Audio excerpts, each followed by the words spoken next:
प्रिय विद्यार्थियों, सुप्रभात। महाविद्यालय के YouTube चैनल पर आप सभी का स्वागत है।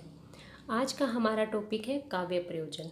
काव्य प्रयोजन पर हम इससे पूर्व भी 2 वीडियो में चर्चा कर चुके हैं और काव्य प्रयोजन को लेकर ये हमारा अंतिम वीडियो है। पहले के 2 वीडियो में हमने देखा कि काव्य प्रयोजन को लेकर संस्कृत आचार्यों ने क्या मत प्रस्तुत किए हैं। संस्कृत आचार्यों के पश्चात भारतीय काव्य शास्त्र परंपरा में हिंदी कवियों और हिंदी विचारकों ने भी काव्य के अनेकानेक प्रयोजन बताए हैं और हम ये भी बात कर चुके हैं कि इन सभी मतों में सर्वमान्य मत आचार्य मम्मट का माना जाता है। आचार्य मम्मट ने अपने ग्रंथ काव्य प्रकाश में काव्य के 6 प्रयोजन बताए हैं। काव्यम यशसे अर्थकृते व्यवहार विदे शिवेतर क्षत्रिय सद्यः परिनिवृत्तिये कांता सम्मित्युपदेश युजे। आज हम मम्मट के बताए इन्हीं 6 काव्य प्रयोजनों पर विस्तार से चर्चा करेंगे। काव्य प्रयोजन का अर्थ देखते समय हमने पहले भी बात की थी कि वह उद्देश्य जिसकी पूर्ति हेतु हम किसी कार्य में प्रवृत्त होते हैं प्रयोजन कहलाता है। तो काव्य प्रयोजन का तात्पर्य हुआ काव्य का उद्देश्य। तो यहाँ कवि व पाठक दोनों ही दृष्टियों से विचार करना आवश्यक है, क्योंकि कोई कवि किस उद्देश्य से काव्य रचना में प्रवृत्त होता है और कोई पाठक किस प्रयोजन से उस काव्य रचना को पढ़ने के लिए उद्यत होता है। तो इन दोनों ही दृष्टियों को ध्यान में रखते हुए आचार्य मम्मट ने कवि व पाठक दोनों से संबंधित काव्य प्रयोजन बताए हैं। जो 6 काव्य प्रयोजन मम्मट ने बताए हैं उसमें से आनंद प्राप्ति ये एक ऐसा काव्य प्रयोजन है जिसका संबंध कवि और पाठक दोनों से ही होता है, क्योंकि कोई कवि जब काव्य रचना करता है तो उसे एक अलौकिक आनंद की प्राप्ति होती है और उसी अलौकिक आनंद की अनुभूति पाठक को भी होती है जब वह पाठक उस काव्य रचना को पढ़ता है। अतः आनंद प्राप्ति काव्य प्रयोजन कवि व पाठक दोनों से संबंध रखता है। इसके अतिरिक्त यश प्राप्ति अर्थ प्राप्ति का संबंध कवि से है और अमंगल का विनाश कांता सम्मित उपदेश और व्यवहार कुशलता इन काव्य प्रयोजनों का संबंध पाठक से है। अब हम इन 6 काव्य प्रयोजनों पर विस्तार से चर्चा शुरू करते हैं। यश प्राप्ति।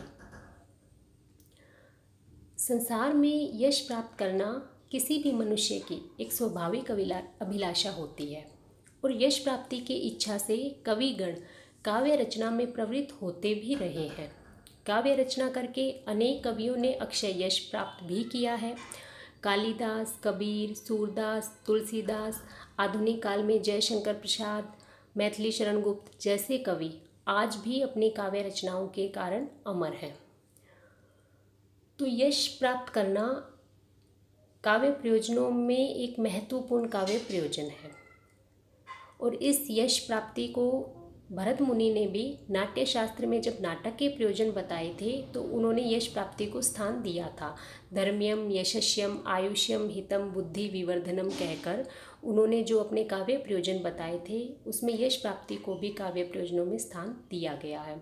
उसके पश्चात भी हम देखें तो संस्कृत के आचार्यों ने भी यश प्राप्ति को काव्य प्रयोजनों में स्थान दिया है और आगे चलकर हिंदी कवियों में गोस्वामी तुलसीदास जी ने भी लिखा है रामचरितमानस में, जहां उन्होंने स्वांतः सुखाय और लोक कल्याण इन 2 को मुख्य काव्य प्रयोजन स्वीकार किया है। वहीं रामचरितमानस ने एक स्थान पर तुलसीदास जी लिखते हैं, निज कवित के हिलागन नीका सरस होहु अथवा अति फीका जो प्रबंध बुध नहीं आदर ही सो श्रम बात बाल कवि कर ही। अर्थात अपनी कविता तो सभी को अच्छी लगती है, भले ही वह सरस हो भले ही वह फीकी हो, किंतु जिस काव्य रचना की प्रशंसा विद्वान जनों द्वारा नहीं की जाती है वहाँ उस कवि का श्रम व्यर्थ चला जाता है। यहाँ पे हमें इन पंक्तियों के द्वारा यही ध्वनित होता है कि यश प्राप्त करना एक कवि की इच्छा रहती ही है और बिल्कुल इसी से मिलता जुलता विचार हम जायसी का भी देखने को मिलता है। मलिक मोहम्मद जायसी ने अपने ग्रंथ पद्मावत में लिखा है, ओ मैं जान कवित अस्कीन्हा मकु यह रही जगत में चिन्हा।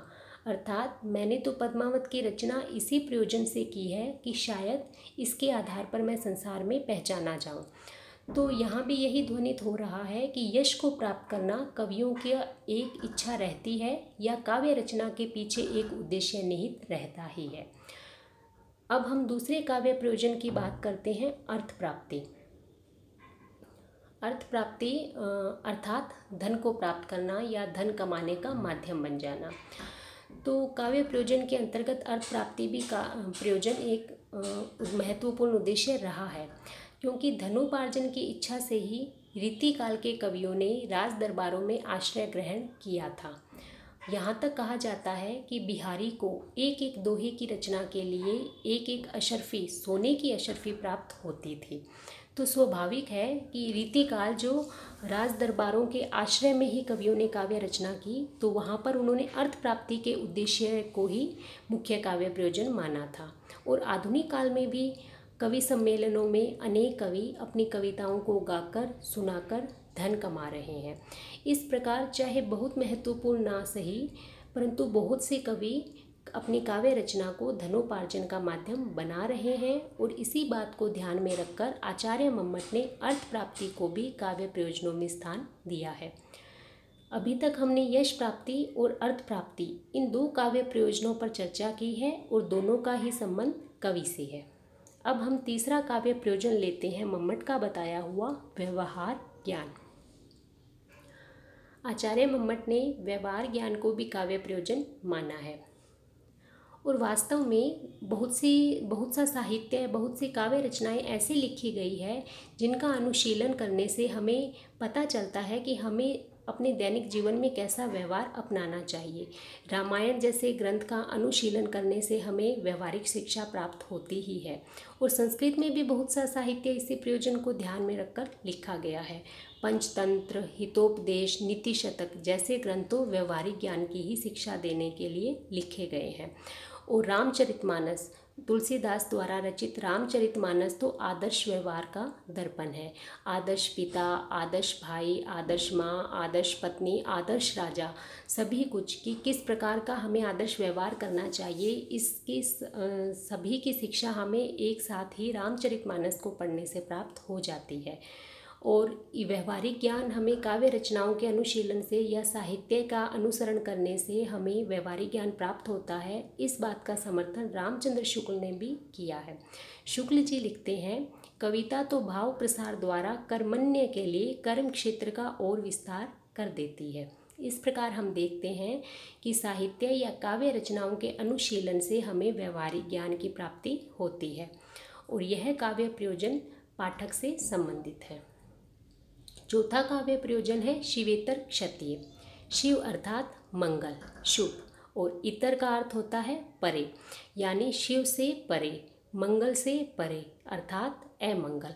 और क्षत्रिय का अर्थ होता है विनाश, यानी कि काव्य रचना करके या काव्य रचना का अध्ययन मनन करने से अमंगल का विनाश होता है, या काव्य अमंगल का विनाश करता है और लोक कल्याण का विधान करता है। अपने युग और समाज को अनिष्ट से बचाने के लिए अनेक कवियों ने काव्य रचनाएं लिखी है, जैसे कि कुरुक्षेत्र अंधा युग। कुरुक्षेत्र रामधारी सिंह दिनकर द्वारा युद्ध और शांति की समस्या पर लिखा हुआ काव्य है और संपूर्ण संसार को इसके माध्यम से युद्ध से बचने और शांति का संदेश देने का प्रयास किया गया है। और इसी प्रकार धर्मवीर भारती द्वारा रचित काव्य रचना अंधा युग, जो कि गीति नाट्य की श्रेणी में आता है, अंधा युग में भी परमाणु अस्त्रों की विभीषिका से बचने का संदेश संपूर्ण विश्व को इस कृति के माध्यम से दिया गया है। और कभी कभी तो हम देखते हैं कवि अपने व्यक्तिगत अमंगल को दूर करने के लिए भी काव्य रचना करते हैं, जैसे कि संस्कृत में मयूर कवि ने अपने कुष्ठ रोग से मुक्ति के लिए मयूर शतक की रचना की। और गोस्वामी तुलसीदास जी ने भी अपने बाहु रोग से मुक्ति पाने के लिए हनुमान बाहुक की रचना की थी।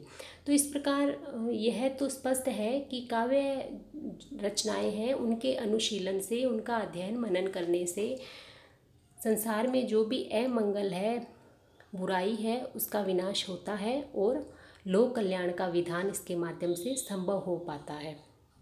आज भी हम देखते हैं बहुत से घरों में रामचरितमानस का पाठ कराया जाता है, विशेषकर रामचरितमानस के जो 7 कांड हैं उसमें से सुंदर कांड का। और इसी प्रकार दुर्गा सप्तशती, गुरु ग्रंथ साहिब, इनका भी हमारे घरों में अमंगल के विनाश के लिए पाठ करवाया जाता है। तो ये जो शिवेतर क्षत्रिय है, इस काव्य प्रयोजन का संबंध मम्मट ने पाठक से बताया है। 5वां काव्य प्रयोजन आनंद प्राप्ति या आत्म शांति। यह सकल मूलीभूत प्रयोजन कहलाता है, क्योंकि यह सबसे महत्वपूर्ण प्रयोजन है और इस काव्य प्रयोजन का संबंध कवि व पाठक दोनों से ही है। काव्य पढ़ने के साथ ही तुरंत आनंद का अनुभव होता है। देखिए, जब कोई कवि काव्य रचना करता है तो उसे भी एक अलौकिक आनंद की प्राप्ति होती है, और उस काव्य रचना का अनुशीलन करने से पाठक भी उसी अलौकिक आनंद को अनुभव करता है और एक प्रकार की परम शांति की प्राप्ति हो जाती है। तो काव्य का रसास्वादन करने से हमें जिस प्रकार एक समाधि में लीन योगी को, जो ब्रह्म को प्राप्त करने के लिए योगी समाधि में लीन है और ब्रह्म को प्राप्त करने से जिस आनंद की प्राप्ति होती है, बिल्कुल वैसा ही आनंद हमें काव्य रचना को पढ़ने से प्राप्त होता है। इसी कारण इस जो काव्य रचना से हमें आनंद प्राप्त होता है उसे ब्रह्मानंद सहोदर कहा गया है, अर्थात ब्रह्म की प्राप्ति के आनंद के समान ब्रह्मानंद सहोदर। और यह सकल मूलीभूत प्रयोजन कहलाता है, क्योंकि ब्रह्म को प्राप्त करने के लिए कितनी कठोर कठिन तपस्या करनी पड़ती है, तब जाके हमें उस अलौकिक आनंद की अनुभूति होती है।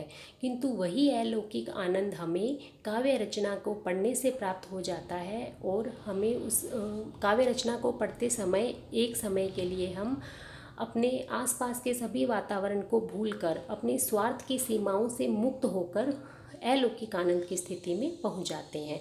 इसीलिए इसे ब्रह्मानंद सहोदर भी कहा गया है। तो सभी आचार्यों ने इस प्रयोजन को सर्वाधिक महत्व दिया है, और इसी बात को ध्यान में रखते हुए मम्मट ने जो अपने 6 काव्य प्रयोजन बताए हैं उसमें आनंद प्राप्ति को भी काव्य प्रयोजनों में स्थान दिया है।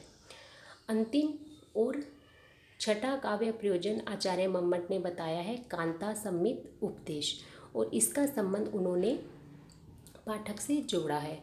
यही कांता सम्मित उपदेश हमें भरत मुनि के नाट्य शास्त्र में भी देखने को मिलता है, जहाँ यह बताया गया है कि काव्य रचना का अनुशीलन करने से या नाट्य रचना को देखने से हमें एक प्रकार की सीख प्राप्त होती ही है। आनंद के साथ ही साथ हम कुछ न कुछ अच्छा सीखते हैं अपने जीवन में, और वही उपदेश आचार्य मम्मट ने कांता सम्मित उपदेश के नाम से काव्य प्रयोजन में स्थान दिया है। काव्य प्रियतमा के समान मधुर उपदेश देने वाला है। यहाँ हम उपदेश के प्रकारों की बात करते हैं कि उपदेश 3 प्रकार के माने जाते हैं: प्रभु सम्मित उपदेश, मित्र सम्मित उपदेश और कांता सम्मित उपदेश। प्रभु सम्मित उपदेश का तात्पर्य है कि वेद शास्त्रों के द्वारा हमें जो सीख दी जाती है, वेद शास्त्रों के द्वारा हमें जो उपदेश दिया जाता है, वह प्रभु सम्मित उपदेश के अंतर्गत आता है। वह उपदेश हमारे लिए हितकर तो है, किंतु वह रुचिकर नहीं है। दूसरी श्रेणी में हम लेते हैं मित्र सम्मित उपदेश को, जो कि पुराणों व इतिहास ग्रंथों के द्वारा हमें जो उपदेश दिया जाता है, वह उपदेश मित्र सम्मित उपदेश के अंतर्गत आता है, जो कि हितकर है और रुचिकर भी है। किंतु इसमें भी एक कमी है। कमी ये है कि जिस प्रकार हम मित्र की सलाह को माने या ना माने, यह हम पर निर्भर करता है, उसी प्रकार हम मित्र सम्मित उपदेश की अवहेलना कर सकते हैं। यानी पुराणों या इतिहास ग्रंथों के द्वारा हमें जो उपदेश या सीख दी जाती है, वह हितकर और रुचिकर तो है, किंतु हम उसकी अवहेलना भी कर सकते हैं। तीसरा उपदेश है कांता सम्मित उपदेश, जो कि काव्य रचनाओं के द्वारा प्राप्त होता है। कांता अर्थात प्रेयसी या प्रियतमा। जिस प्रकार प्रियतमा अपने मधुर हाव भावों से पुरुष को मुक्त करके अपनी इच्छा अनुसार नीति मार्ग पे ले आती है, तो उसी प्रकार काव्य रचना के द्वारा भी क्या होता है, मधुर रस का आस्वादन करने के साथ साथ हमें एक ऐसी सीख प्राप्त होती है जो हमारे लिए हितकर भी है, रुचिकर भी है और हम उसकी अवहेलना भी नहीं कर पाते हैं। तो इस प्रकार काव्य के द्वारा हमें जो उपदेश प्राप्त होता है उसे कांता सम्मित उपदेश की श्रेणी में रखा गया है। जैसे कि हम हमारे घरों में देखते हैं, छोटा बच्चा जब बीमार पड़ जाता है और बीमार पड़ने पर जब उसे दवा देने की बात आती है तो वह कड़वी दवाई लेने के लिए मना करता है, किंतु जैसे ही उसे मीठी सी किसी गोली की, चीनी की या टॉफ़ी का हम लालच देते हैं, मिठाई का लालच देते हैं, तो वह बच्चा तुरंत ही वह कड़वी दवा भी पीने को तैयार हो जाता है। तो बिल्कुल वही बात हमारे यहाँ काव्य रचनाओं से प्राप्त उपदेश के संबंध में कही जा सकती है कि इनका अनुशीलन करने से एक तरफ तो हमें आनंद की प्राप्ति हो रही होती है, हम मधुर रस का आस्वादन कर रहे होते हैं, साथ ही साथ हमारे जीवन में काम आने वाला आदर्श जो सीख होती है, आदर्श जो व्यवहार होता है या आदर्श उपदेश होता है, वह हमें काव्य रचनाओं के माध्यम से प्राप्त हो जाता है। इस प्रकार हम देखते हैं कि जो मम्मट ने अपने 6 काव्य प्रयोजन बताए हैं, उसके अंतर्गत हम सभी संस्कृत आचार्यों द्वारा या हिंदी कवियों विचारकों द्वारा जो काव्य के प्रयोजन बताए गए हैं, सभी महत्वपूर्ण काव्य प्रयोजन हम इन्हीं 6 काव्य प्रयोजनों में समाहित पाते हैं। तो इसीलिए भारतीय काव्य शास्त्र परंपरा में काव्य प्रयोजन को लेकर सर्वमान्य मत आचार्य मम्मट का माना जाता है। आज के वीडियो में इतना ही। धन्यवाद।